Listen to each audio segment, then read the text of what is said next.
Rekindling the Oral Tradition, a panorama of children and young adult writing from Spain. I invite Alejandro Palomas, Ana Cristina Herreros, Harkaitz, Cano, Maguma to discuss in the panel. And this panel discussion will be moderated by Cristina Sánchez Andrade. Thank you.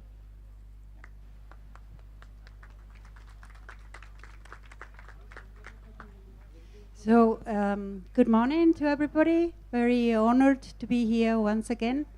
I'm going to introduce our panelists. I am a Spanish writer, and I have here some colleagues. Alejandro Palomas, he's a very prominent Spanish writer, recently awarded with one of the most prestigious prizes in Spain, Premio Nadal.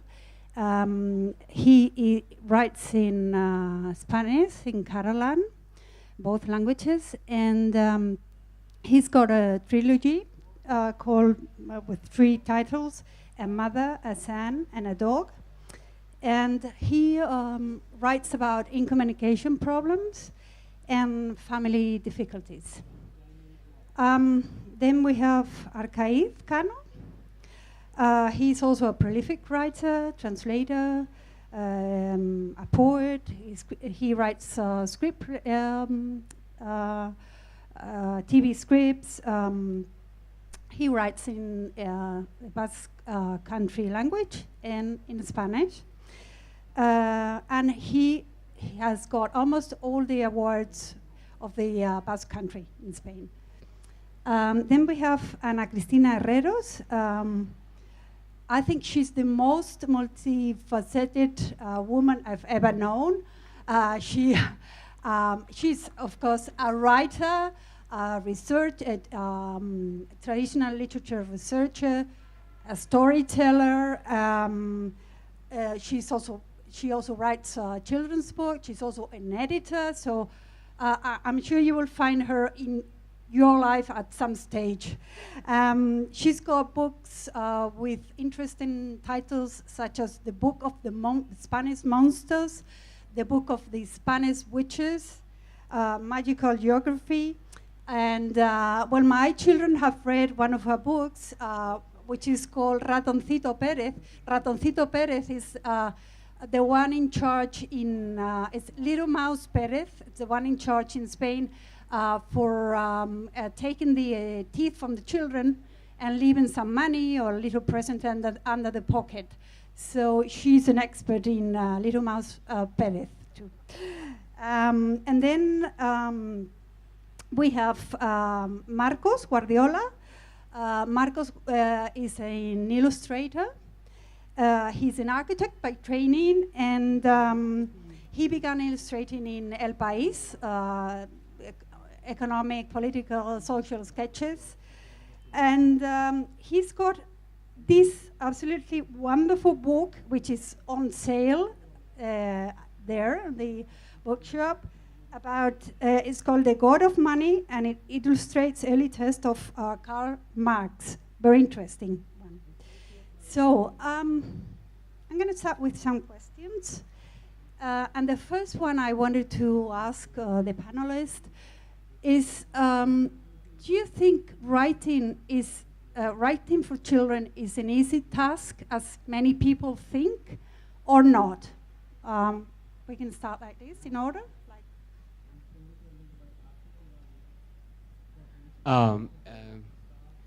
In my case, I have only one book for children, supposedly for children, but I didn't imagine, and I didn't actually wrote it for children.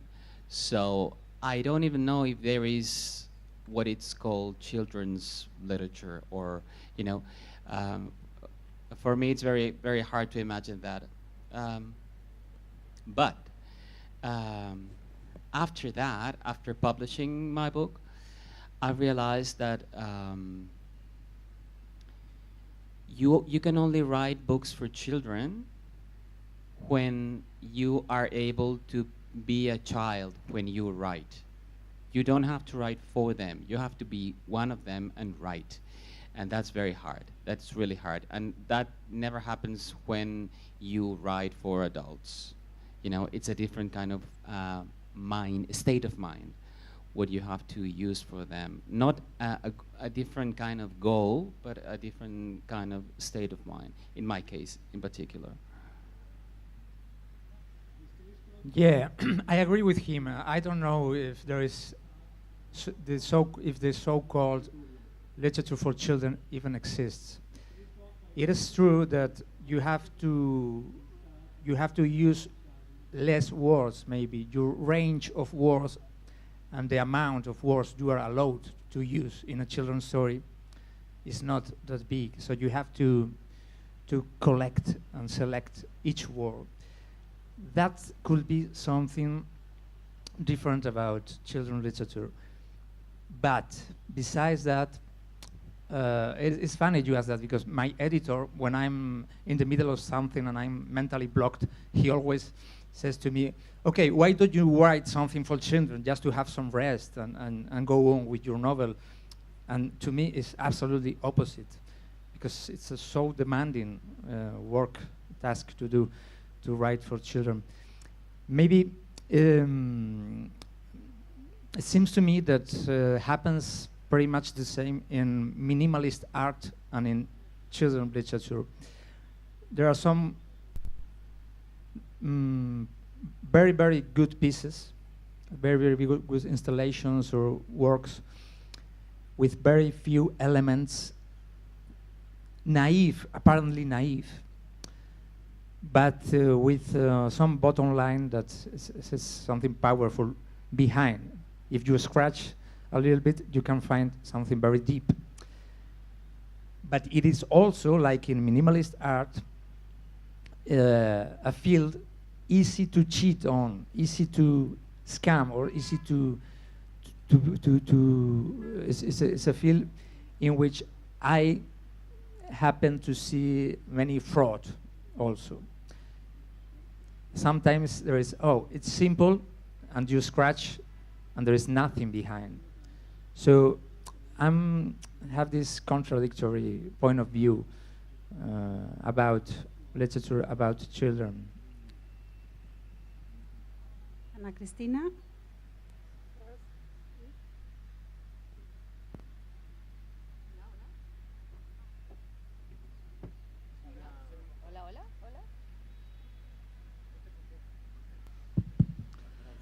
Okay, thank you.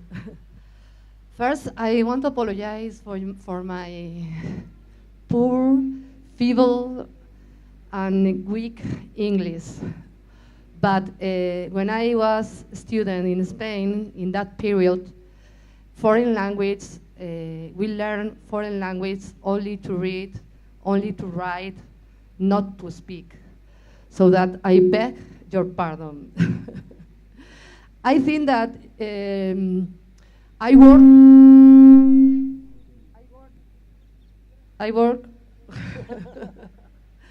work with folk tales, and folk tales are ageless. It's for all the people, not only for children. The audience can be children, can be a grown, an adult. There is no age to listen or to read folk tales. But I think that children are the worst audience, because the most difficult audience, because they are uneducated still. They haven't learned to be polite, to be kind, so that they say what they think and they do what they feel. If they don't understand what you say, they run away from you or from your book. This is for that I think that children are very demanding audience, and it is not easy to write for children. Marcos?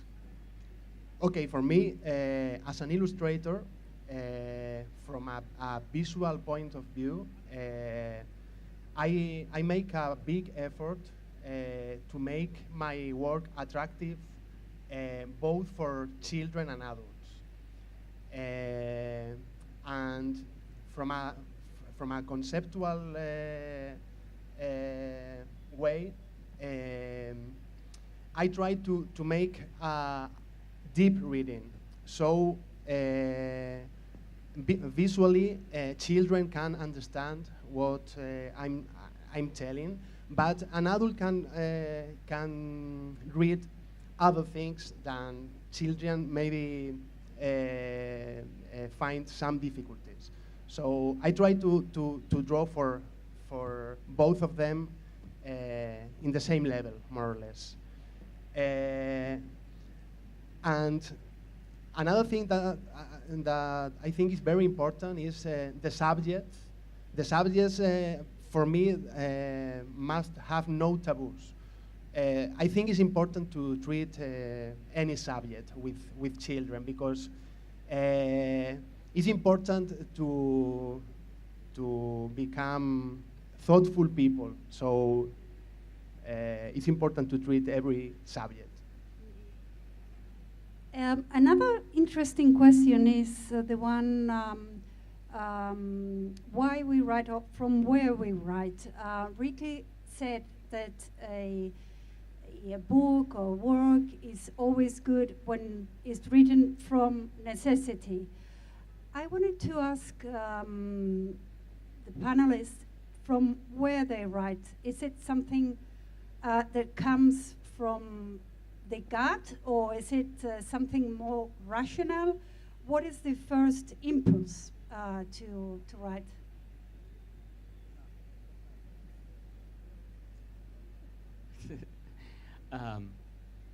This is not, oh, it is working? Yes, it is. In my case, it's guts, 100% guts. There is no brainstorming or anything. It's just, I live through it. It's very passionate what I do. It's me all the time. I write aloud. I don't write. I read aloud as I write. So it's a sort of storytelling what I do with myself. If I don't convince myself, it doesn't work. But from hearing, not from. It's not a brain thing, and I don't write for the brain of the reader. I write for the plexus of the reader, because I think it's a great way to provoke things in my reader. You know, to enter through the plexus and then going up to the brain, and then the brain registers and works about this impulse. You know, it's an impulse thing for me. Yeah, interesting, because we do read with our brain, but we have to really feel what we read. Right, exactly, yeah. And I think emotion, I try to provoke emotions all the time, because I'm very emotional. And plus, that's the main thing about writing or creating, just to create emotions, to create life. And life is not something intellectual. Life is something even physical. Has more to do with senses, maybe. Yeah. Harkaitz? Yeah, of course, there's some moment in which you write from guts. You write from anger. You write from rage. You write from memories. You write from your inner pain. But I think that, and that's another particularity of children's literature, maybe. Sometimes you work, or I work, under commission. I have an assignment. The publisher, the editor, calls me and he said to me, okay, there is an illustrator you don't know, but I think you'll get along very well with him or with her. So I have even a subject, and there is this one. Let's talk about death. Let's talk about mental illness, but for children. It's challenging, and it's challenging to try to have a story in different levels and not to repeat the same story in the illustrations and in the text. So like it would be a storyboard in which each part goes in its own way without disturbing each other. So I like very much not to live every day caged in my own obsessions, but to keep in touch with the obsessions of other people, illustrators or not, editors, and to work under commission in a more rational way too. Because you reach places you wouldn't reach by yourself all alone. So I'm very proud of some work I did with partners, with under commission and with other people, and even now I'm starting to work the way reverse, because you know that usually we write the text and after that the illustrator comes and draws. But now I like to work very much on the other way. I have this illustrations, and after that I write the story. I can read somehow or imagine all these pictures. So for example, this book is in Basque, but if anyone is interested, I bring it for you. So, and this one, we made this book this way. Lorena Martinez, the illustrator, that she makes her drawings without using any pencil or pen or marker. She works only with scissors and colored paper. So all she uses is colored paper, glue, and scissors. And some of the pictures, some of the drawings are very abstract. So it was very fun to me to make up a story after the pictures. Thank you. And now, Cristina. I write absolutely for the gods, with the gods, from the gods, because I was born in León not long time ago. And when I was a child, my grandmother didn't tell me any story. She was a silent woman. And my mother neither told me any story because she was born in Galicia. She was an educated woman, and she didn't speak Spanish, so that she was too a silent woman. And this is for that, because I learned to love the voiceless. I learned to listen the silent, and this is for that why I spend all my life listening the people that who doesn't have voice. Interesting. In Marco's case, is illustrating. Yes, but finally I use gods too, like like the rest. In fact, for me, it's essential to connect my hand with my brain. I need the feelings. If I don't have them, don't work. So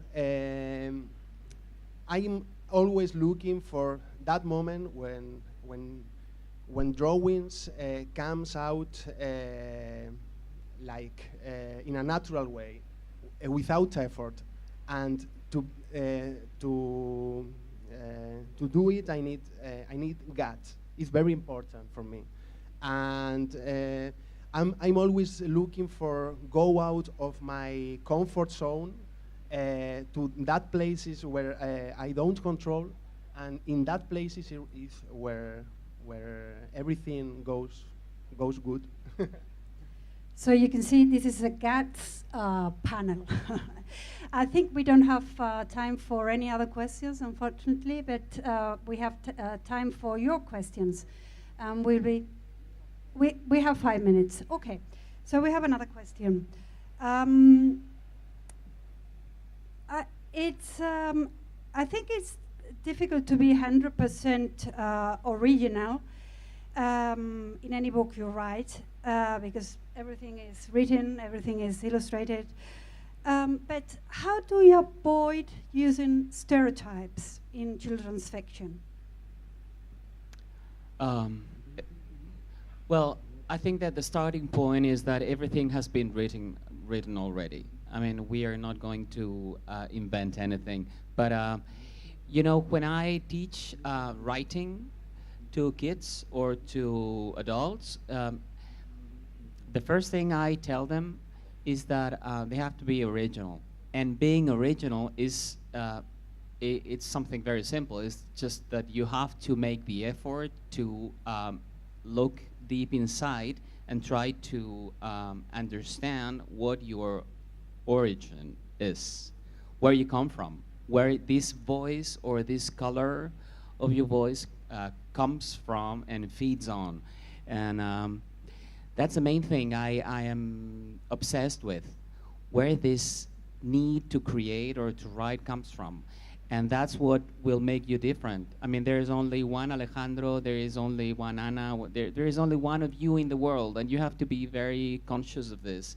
And people tend to forget this, because people always tend to want to be like someone else. And then that's the big mistake in life, in all aspects of life, especially when you create, because you have to be very honest with yourself and with those things that you don't have, which are what make you what you are, exactly, what you don't have. Interesting reflection. Being yourself and not wanting to be another one. Yeah. Okay. Harkaitz? Yeah, I agree. But on the other hand, sometimes you can use stereotypes against stereotypes, right?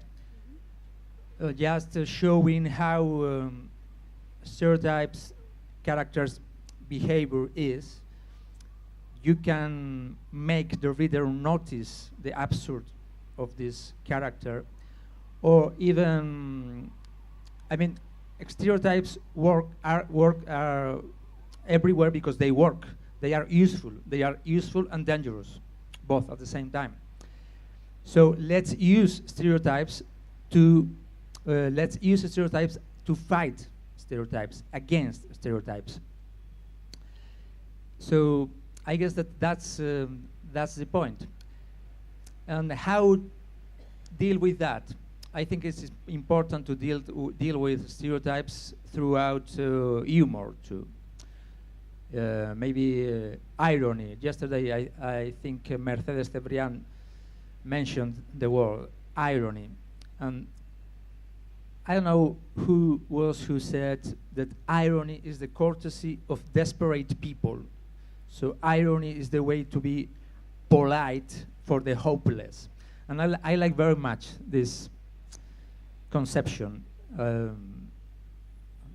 So throughout humor, you can deal with stereotypes. That's it. I write full tales, and full tales don't work with the stereotypes. They work with archetypes and symbolism, because full tales comes from the beginning of the time, and they was told and retold, and they are transmitted from mouth to ear for thousands and thousands of years. And this is for that there is not stereotypes, only archetypes. For me, to avoid the stereotypes, what I do is lose in the way. So I navigate adrift. At the beginning, I put some little limits with the idea to lose them. One thing I like to do very much is jumping always from concepts to images, always. So I try to work in an expansive way, looking for madness ideas, for things that you don't you don't think at first. So that's it. Okay, we have 5 minutes for questions.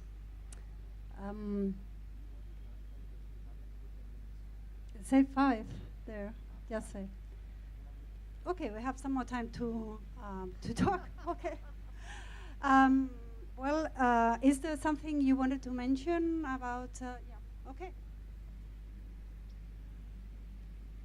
Yeah, about the stereotypes again. I will distinguish the main characters and the minor characters of a story.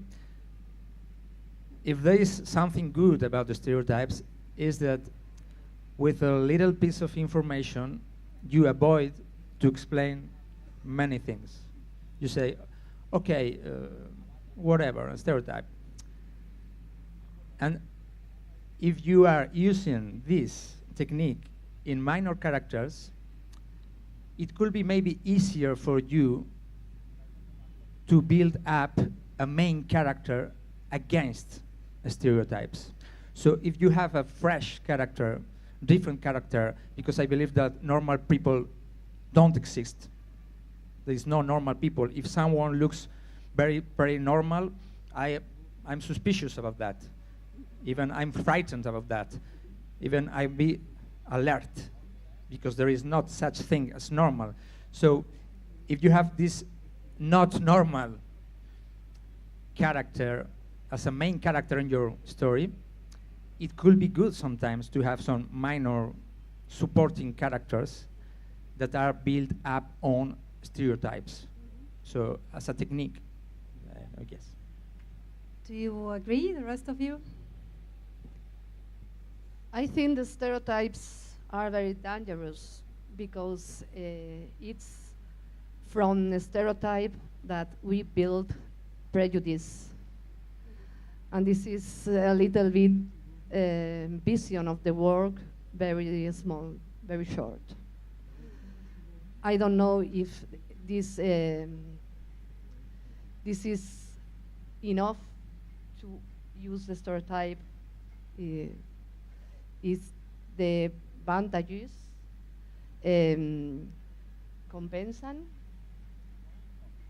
compensate the disadvantages? And this is my opinion. Another interesting question is, what do you think trends in children's literature are now? Is there something, or do you follow trends or not? Is there something that is selling nowadays? Are you worried about that, or something that you don't mind, you write or you illustrate without thinking about trends? Trends, modas. Okay. So, what do you think? I don't think about trends. I don't know what to say. You Sorry. think in your guts only. I think only in my guts, yeah. And you, Alejandro? In case of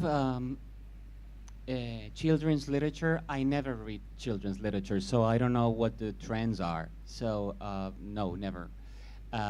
In adult literature,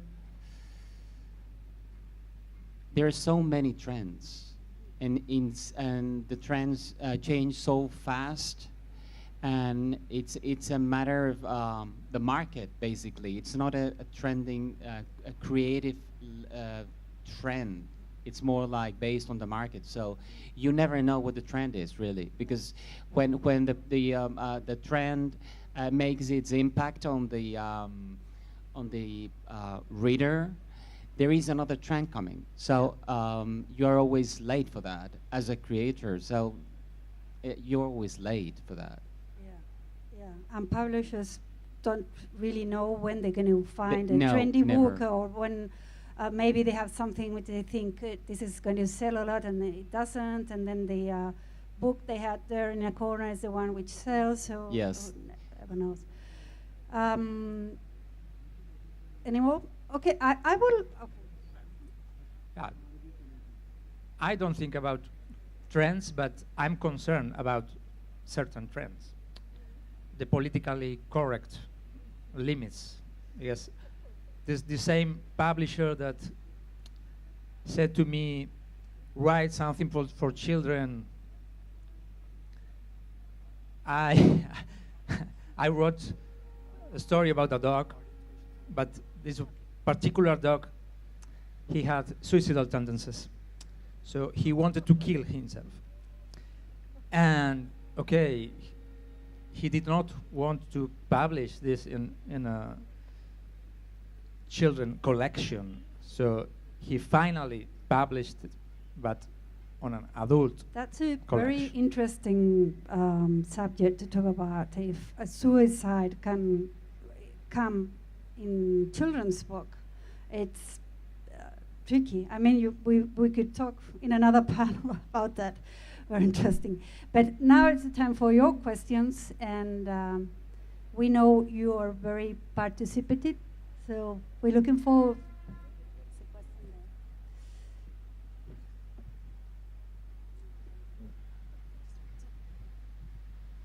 Suicide in children's book or depression, like how do you approach that? Like as adults itself, it's a tricky subject for us to understand fully ourselves.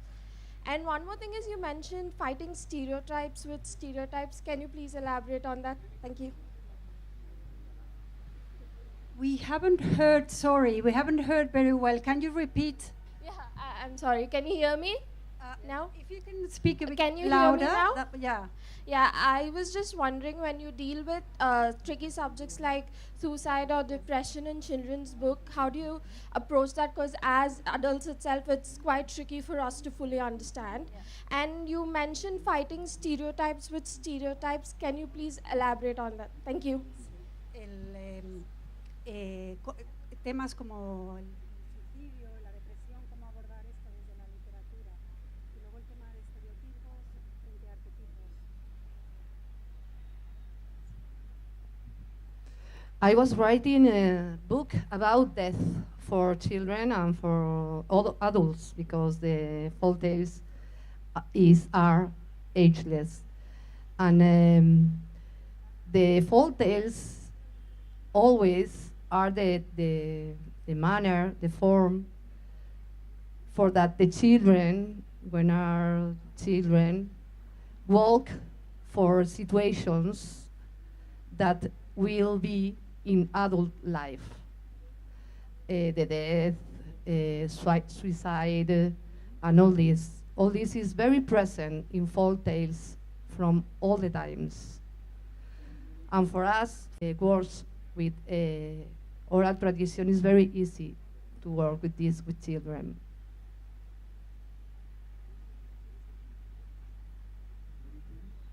Or I don't know here, but I guess it's the same. But oral tradition, it's wild. Stories for children, the children like the most. They are wild stories, bloody stories with many dead people in it. And of course, it's complicated. It's picky. It's not easy. But I can recommend you. I don't know if you know Wolf Erbruch. It's a German author. I guess it's German. Is he German, Wolf Erbruch? Because otherwise, what's the point, right? How can we go against stereotypes with stereotypes? Sometimes, I mean, Donald Trump. Donald Trump is a stereotype. And when you talk about Donald Trump without making up anything, only doing some good journalism, you are against the stereotype already. That could be an example. Reality is enough. They say reality is stranger than fiction. Yes, but fiction takes care of reality. And that's something important, I guess. Yeah, but your question was very interesting because, of course, also children, when they read, or young people, when they read, they're looking for answers to many questions. And death, suicide, depression is something which is also among youngsters. So, and there is a need to give an answer to all these questions. And I think we have to, we are running out of time, and we have to end up with the session. Thank you very much, and hope to see you again. Thank you. I thank the panelists. Oh, sorry, I want to just, we are leaving here some brochures from the Spanish delegation with the names of all the Spanish writers. You can just help yourself for one.